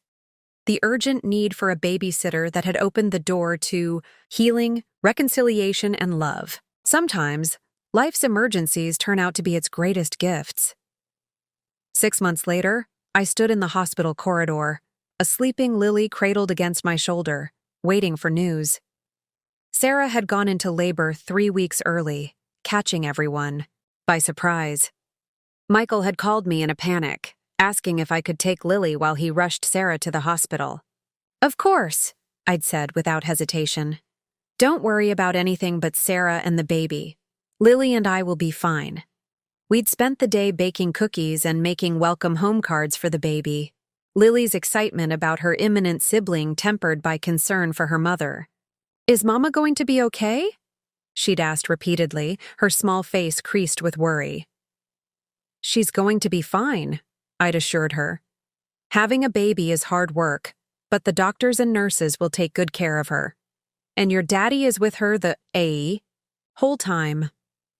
Now, with Lily finally asleep after hours of waiting, I paced the corridor outside the maternity ward, my own anxiety growing as the hours ticked by. It had been a long time since Michael's last update, a brief text saying only, "Still, waiting. Sarah's doing great." Just as I was considering finding a nurse to ask for information, the doors swung open, and Michael appeared, still wearing hospital scrubs and looking simultaneously exhausted and elated. "Mom," he said, his voice thick with emotion. "It's a boy, 7 pounds 3 ounces, perfect in every way."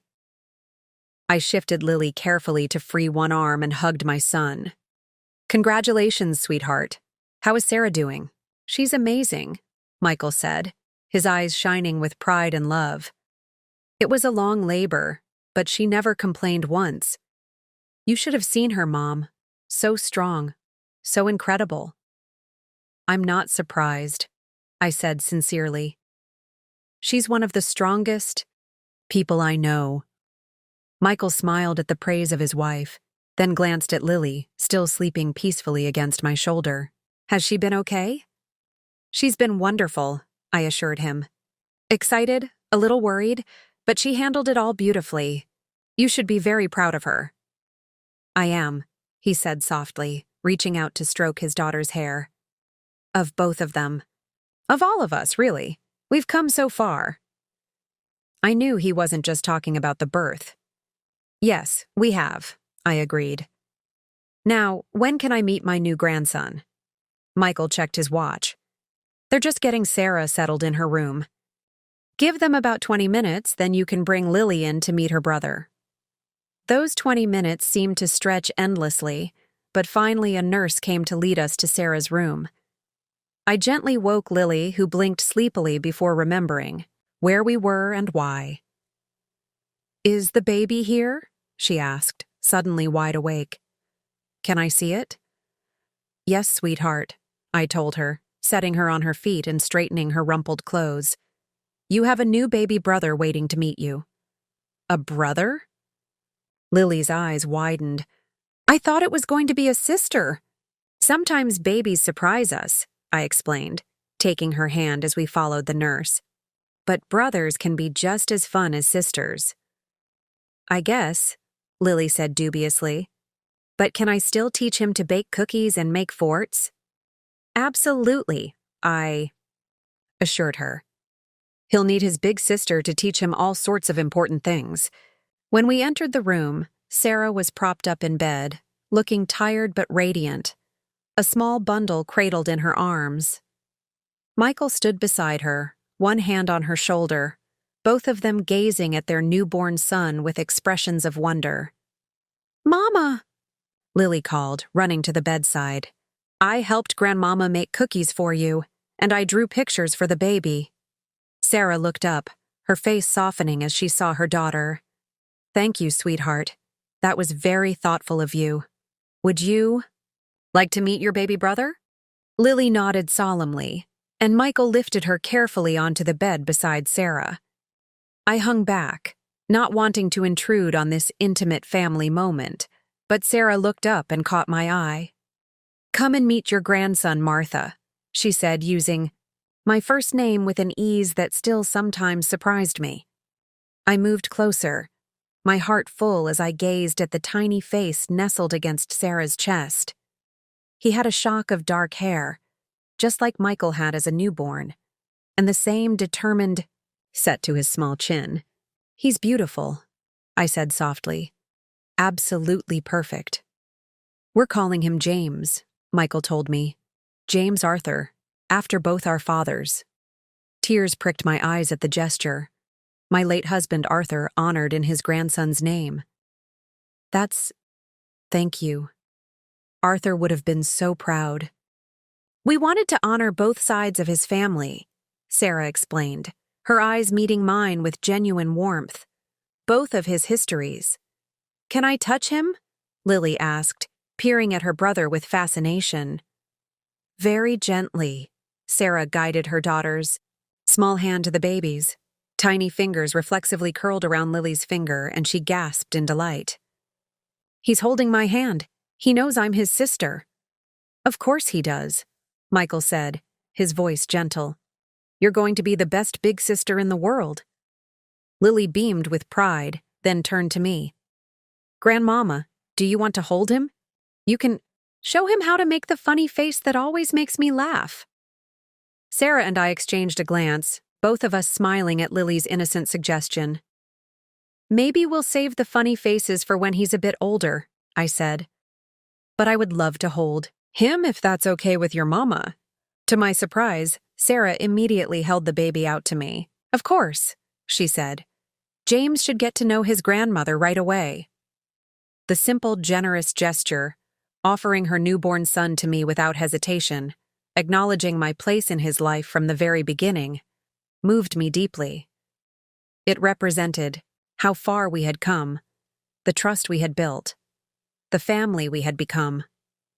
I took James in my arms, marveling at his tiny perfection, at the miracle of new life. As I gazed down at him, his eyes opened briefly, dark blue, unfocused, yet somehow seeming to look directly into my heart. "Hello, James," I whispered. "I'm your grandmama. I've been waiting to meet you for a very long time." In that moment, holding my grandson while my granddaughter leaned against me, watching my son and daughter-in-law share a tired, joyful smile, I understood that we had come full circle. The journey that had begun with exclusion and hurt had led to inclusion and healing. The family that had once been fractured was now whole, strengthened by the very challenges that had nearly broken it apart. As if sensing my thoughts, Sarah reached out and squeezed my hand. "Thank you," she said softly, "for everything." I returned the pressure of her fingers, knowing no words were necessary. We understood each other now, two women bound by love for the same family, each with our own role to play, our own gifts to offer. James squirmed in my arms, his face scrunching up as he prepared to cry. I handed him back to Sarah, who settled, him against her with the natural ease of a mother who, for all her initial anxieties about parenthood, had found her stride. "I should get going," I said, sensing the family needed time alone together. "You all need rest." "Will you come back tomorrow?" Lily asked anxiously. "I want to show James the card I made him." "Of course I will," I promised. "And once Mama and James come home, I'll help you bake that special welcome home cake we talked about." "With butterflies," Lily reminded me. "With butterflies," I confirmed. "For new beginnings." As I left the hospital that night, walking through the quiet corridors where new life was entering the world and families were being formed and reformed, I thought about the strange, winding path that had led me here. From the pain of estrangement to the joy of reconciliation, from being kept away from my grandchild to being embraced as an essential part of her life, and now her brother's too. None of it would have happened without that desperate late-night call when Sarah's mother fell ill and they needed a babysitter urgently. That crisis had opened a door that might otherwise have remained forever closed. Life's emergencies, I reflected, often reveal what truly matters. They strip away pretenses and defenses, leaving only the core of who we are and what we value. For Sarah, the emergency had revealed her need for support, for connection, for family beyond the tightly controlled circle she had created. For me, it had provided the opportunity to show love without conditions, to offer help without judgment. And for Lily, sweet, resilient Lily, it had brought her grandmother into her life, expanding her world and her heart in ways that would shape her forever. As I reached my car, I looked up at the night sky, stars peeking through the city's light pollution. Somewhere in the hospital behind me, my family was together, welcoming their newest member. Tomorrow, I would join them again, continuing the journey we had begun together. My daughter-in-law had refused to let me see my grandchild until she needed a babysitter urgently. That moment of need had changed everything, transforming strangers into family, hurt into healing, isolation into belonging. Sometimes the most beautiful stories begin with crisis. And sometimes, when a door finally opens, what flows through is nothing less than love itself. In the months that followed James's birth, our family settled into a new rhythm. Sarah took 6 months of maternity leave, longer than she had with Lily, saying she wanted to savor every moment with her son before returning to her demanding job as a corporate attorney. This time around, she was more relaxed in her approach to parenting, more willing to embrace the messiness and unpredictability of life with children. "I've learned a few things since Lily was born," she confided to me one afternoon as we sat, In her garden, watching Lily push James in his baby swing. Mostly that no matter how much you plan and organize, children have their own ideas. I smiled, sipping my iced tea. That's the beauty and the challenge of parenthood. Each child is their own person from the very beginning. You tried to tell me that, didn't you? Sarah's gaze was thoughtful. Back when Lily was a baby, you mentioned how different Michael was from his cousins, how you had to adapt your parenting to his personality. I was surprised she remembered. At your baby shower, for Lily? Yes. I thought you were criticizing me, Sarah admitted, implying that my plans for scheduled feedings and developmental activities were naive. I wasn't, I assured her, just sharing my experience. I know that now. She glanced at her children, a soft smile playing around her lips. You were right, by the way. James is already so different from Lily. She was alert, observant, always watching everything. James is all about physical movement, rolling over early, grabbing for toys, trying to sit up before he's ready. Just like Michael, I noted. He walked at 9 months and climbed everything in sight by his first birthday. I practically needed a helmet and padding to keep him safe. Sarah laughed, a free, unguarded sound that would have been unimaginable a year ago. That explains a lot about my husband's inability to sit still during movies.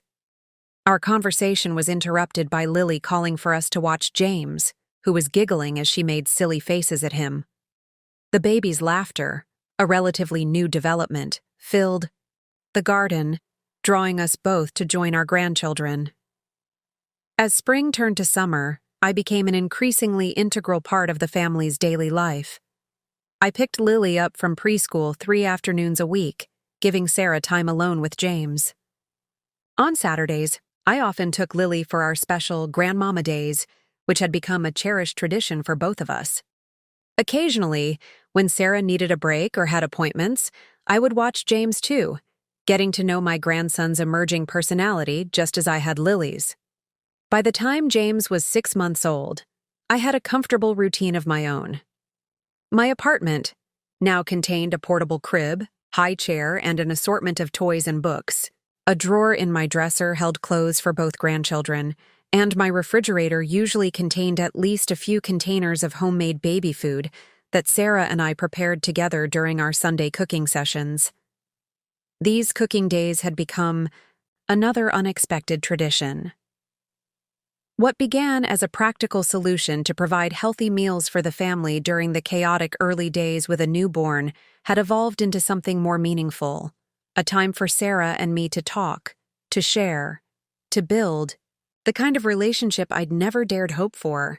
My mother thinks we're ridiculous, Sarah told me one Sunday as we pureed sweet potatoes for James.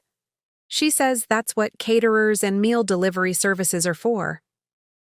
Eleanor has always had her own way of doing things, I said diplomatically. Sarah snorted. That's one way to put it. She hesitated, then added, She's been different since her heart attack. More, I don't know, aware of her mortality, maybe? She actually apologized to me last week. Apologized? I tried to keep the surprise from my voice. In the time I'd known Eleanor, I'd never heard her admit fault or express regret. For being so critical when I was growing up, Sarah elaborated, focusing intently on the sweet potatoes. She said she was trying to prepare me for a world that judges women harshly, but she realizes now that she may have gone too far. She looked up, her expression vulnerable in a way she rarely allowed.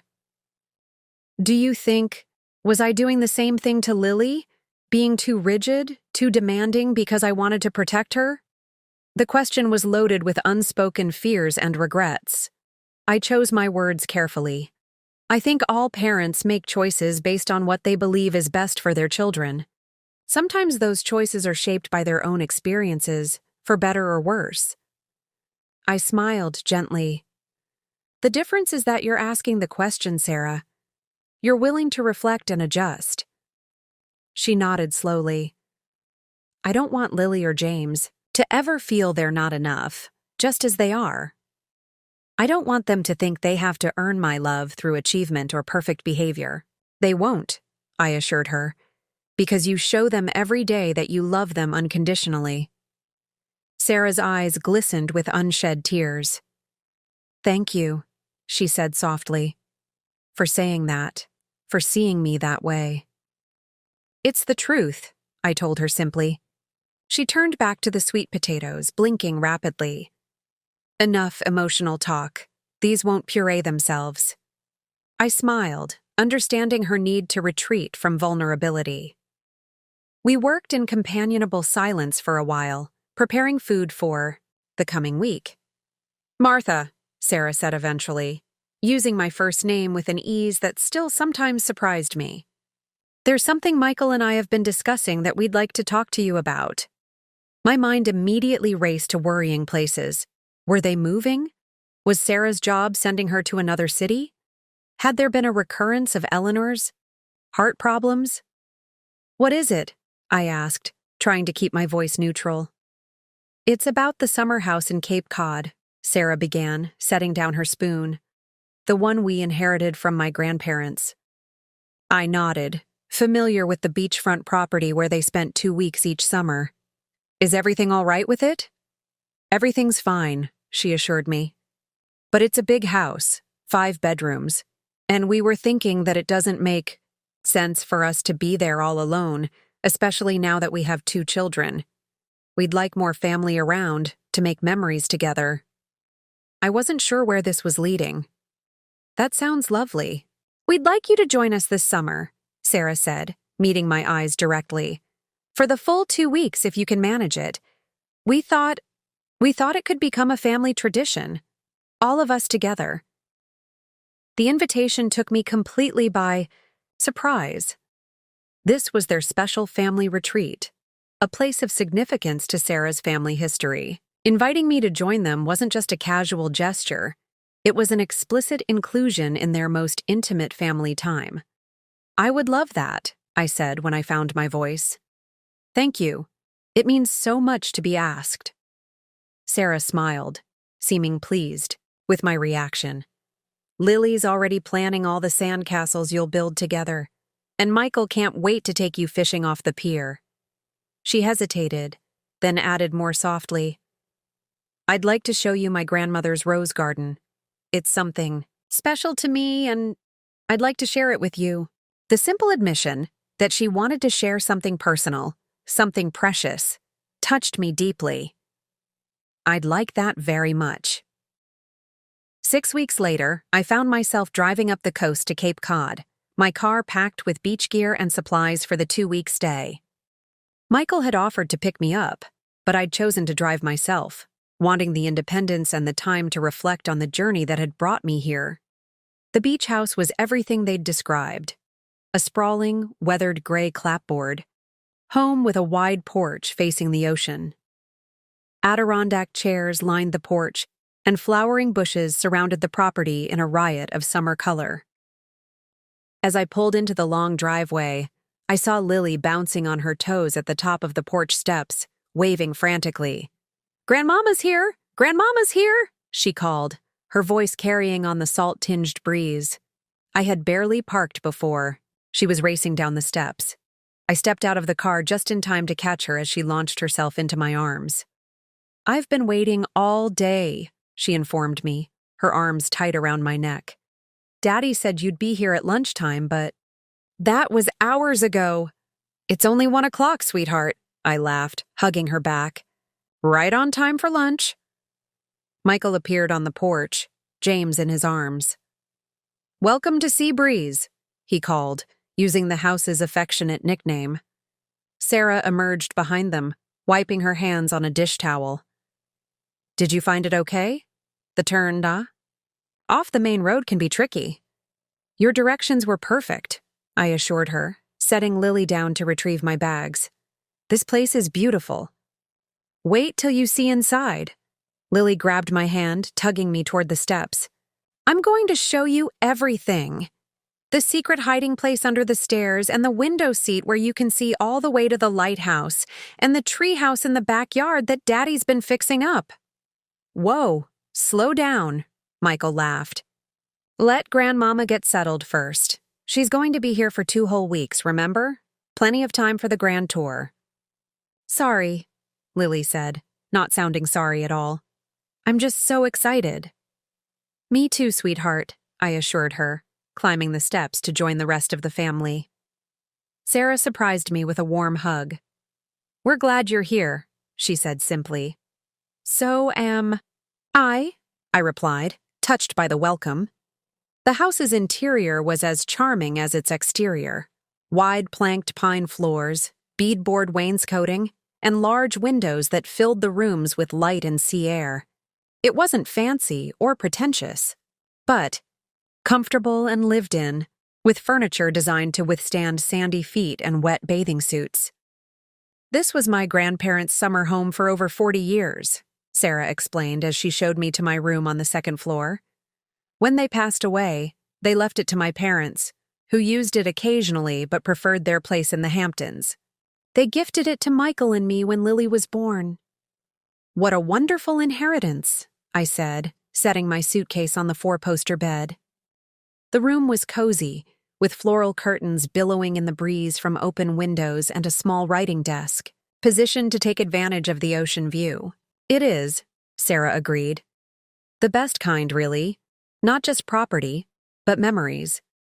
I spent every summer here as a child. It was the one place where I felt completely free and happy. She paused, a shadow crossing her face. My mother couldn't micromanage everything when we were here. My grandfather wouldn't allow it, said summer was for children to run wild and adults to relax their standards.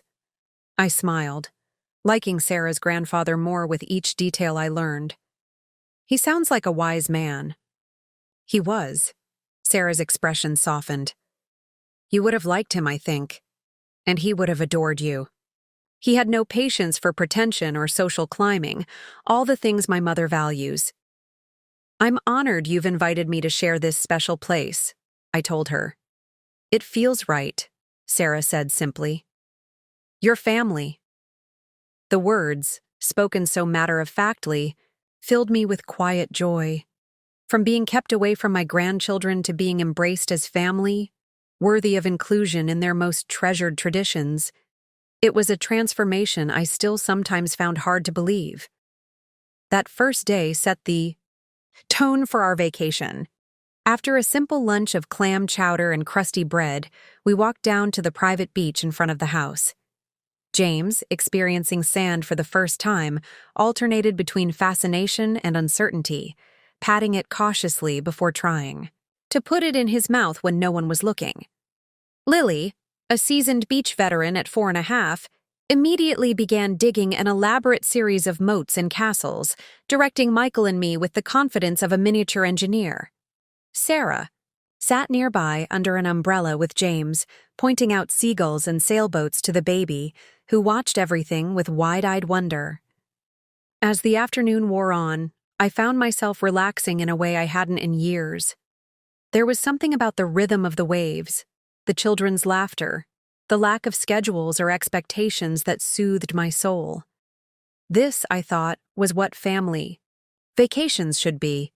Unhurried time together, space to connect and create memories that would sustain us through the busier, more complicated days of regular life.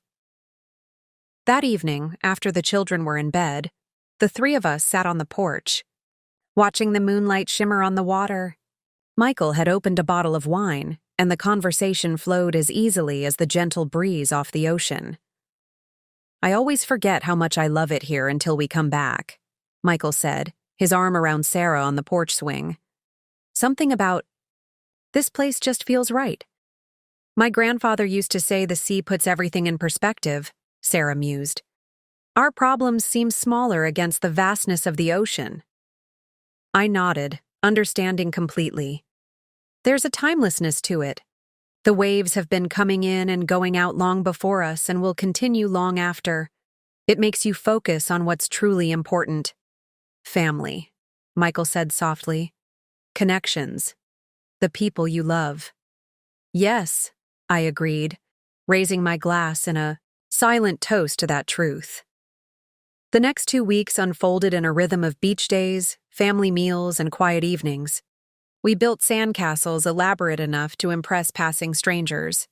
Michael taught Lily to fly a kite on the windy dunes. Sarah and I took turns with the children, giving each other breaks to read, nap, or simply sit and watch the waves. One morning, Sarah took me to see her grandmother's rose garden, tucked in a sheltered corner of the property. The roses were in full bloom, their heady fragrance filling the air as bees buzzed lazily among the blossoms. My grandmother started this garden the first summer they owned the house, Sarah explained, touching a perfect pink bloom with gentle fingers. She added new varieties every year.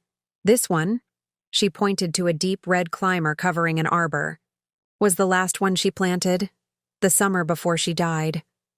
It's beautiful, I said, understanding why this place held such significance for Sarah. She created something that lives on, bringing joy long after she's gone. Sarah nodded, her expression thoughtful. That's what I want to do for Lily and James. Create something lasting that they'll remember and perhaps continue someday with their own children. You already are, I assured her. These summers here, the family traditions you're establishing, these will be the touchstones of their childhood memories. As the vacation continued, I observed subtle changes in Sarah. Away from the pressures of her job and the social expectations of their usual circle, she seemed lighter, more spontaneous. She joined in building sandcastles, something she would have once dismissed as messy and pointless. She let Lily stay up past her bedtime to catch fireflies in the garden. She even ventured into the ocean waves with us, shrieking with laughter, as the cold water splashed her. It was as if, in this place that held such happy memories of her own childhood, she was rediscovering the joy of simple pleasures, of unstructured time, of letting go of perfect control. The transformation reminded me of the changes I'd witnessed in her after James was born, a softening, an opening to different ways of being. On our last evening, after the children were asleep, Sarah joined me on the porch where I sat watching the stars. She handed me a cup of tea and settled into the Adirondack chair beside mine. "Thank you for coming," she said after a comfortable silence. "It's meant a lot to all of us having you here." "Thank you for inviting me," I replied. "It's been one of the best vacations of my life." Sarah smiled, her gaze on the distant horizon where sky met sea. "Mine too. I was just thinking about how different things were a year ago. How much we would have missed if you hadn't needed a babysitter urgently," I finished for her, gently teasing. She laughed softly. "Exactly. It's strange to think that something as serious as my mother's heart attack would lead to something so positive." She turned to look at me directly. "I'm sorry it took a crisis for me to see what I was denying Lily, and myself, by keeping you away." "That's in the past," I said, touched by her candor. "What matters is where we are now." "And where we're going," Sarah added. "Michael and I have been talking. We'd like to make this an annual tradition. 2 weeks here, all of us together, every summer." My heart swelled at the invitation, at the clear intention to make me a permanent part of their family's most cherished tradition. "I would love that." "Good." Sarah seemed pleased but not surprised, as if she'd already been confident of my answer. "Lily's already planning next year's activities. Apparently, we need to build an even bigger sandcastle and find more seashells for her collection." I laughed, picturing my granddaughter's enthusiasm. "I'll start researching advanced sandcastle engineering techniques. I have no doubt." Sarah's smile faded into a more serious expression. "Martha, there's something else I wanted to talk to you about. Something I've been thinking about a lot this week." "What is it?" She hesitated, seeming to choose her words carefully. "Watching you with Lily and James, seeing how you are with them, the patience, the unconditional love, the way you make each of them feel special and seen. It's made me think about my own mother and our relationship." I remained silent, sensing she needed space to express thoughts that were difficult for her. My mother loves me, I know that, Sarah continued. But her love always felt conditional, based on achievement, appearance, meeting her expectations. Nothing was ever quite good enough. She twisted her hands in her lap. I don't want to repeat that pattern with my children. I don't want them to feel they have to earn my love or approval. They won't, I said gently. You're already breaking that cycle, Sarah. I see it in the way you are with them, the way you're learning to balance structure with freedom, expectations with acceptance. I hope so, she said softly. Having you in our lives has helped. You model a different kind of love, the kind that accepts messiness and mistakes, that values joy over perfection. The admission touched me deeply. That's the most beautiful thing anyone has ever said to me. Sarah brushed away a tear that had escaped despite her obvious effort to maintain composure. Well, it's true. And I wanted you to know that I'm grateful. Not just for what you do for Lily and James, but for what you've taught me. We sat in silence for a while, the darkness around us softened by starlight and the distant beam of the lighthouse. The moment felt sacred somehow, a recognition of the journey we had traveled together, from strangers bound by circumstance to family bound by choice and love. My mother is selling her house, Sarah said eventually, changing the subject. She's decided the maintenance is too much at her age. She's buying a condo closer to us. That will be a big change for her, I observed, wondering how this development would affect our family dynamic. Yes, and for all of us. Sarah turned to me, her expression earnest. I want you to know that no matter how involved she becomes in our daily lives, your place in our family is secure. The children need both of their grandmothers. The reassurance meant more than I could express, addressing a fear I hadn't even acknowledged to myself, that Eleanor's increased proximity might somehow diminish my role in my grandchildren's lives. Thank you, I said simply. That means a great deal to me. It's just the truth, Sarah replied. She stood, stretching slightly. I should get some sleep. Tomorrow's packing day, and the children will be up at dawn. I nodded, rising to follow, her inside. At the door, Sarah surprised me with a brief but heartfelt hug. Good night, Martha, she said. Thank you for everything. As I lay in bed that night, listening to the rhythmic sound of the waves, I reflected on the extraordinary journey of the past year. From the pain of estrangement to the joy of full inclusion in my family's life. From being a grandmother in name, only to being an integral part of my grandchildren's world, it had been a transformation beyond anything I could have imagined. All because of a late-night emergency call, a heart attack that had opened a door long closed. Sometimes life's most difficult moments lead to its greatest blessings. Sometimes, when we least expect it, we find ourselves exactly where we're meant to be. My daughter-in-law had refused to let me see my grandchild until she needed a babysitter urgently. That moment of crisis had changed everything, setting us on a path toward healing, understanding, and love. As I drifted toward sleep, I sent a silent prayer of gratitude into the night. For my son and his strength, for Sarah and her courage to change, for Lily and James and the privilege of being their grandmother, for second chances and new beginnings. For the family we had become, not despite our struggles but because of them. Tomorrow we would pack up and return to our regular lives, but we would carry this time with us, the memories, the connections, the love that had flourished in this special place. And next summer, we would return, continuing the tradition that had now become ours, all of us together, exactly as it should be. 2 years had passed since that first summer at Cape Cod, and we were preparing for our third annual family vacation at Seabreeze. Each year, our time together had grown richer, our bonds stronger, our traditions more established.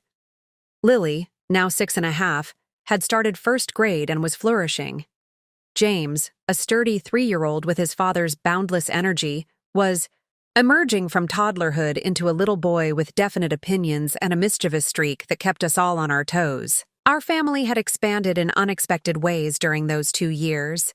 Eleanor, true to her word, had sold her large home and moved to a luxury condominium just 15 minutes from Michael and Sarah's house. The proximity had been an adjustment for everyone at first, especially Sarah, who had spent most of her adult life maintaining a careful distance from her mother's critical gaze. But Eleanor herself had changed. The heart attack had affected her more profoundly than any of us initially realized. Whether it was facing her mortality, the medications she now took, or simply the wisdom that sometimes comes with age, she had softened around the edges,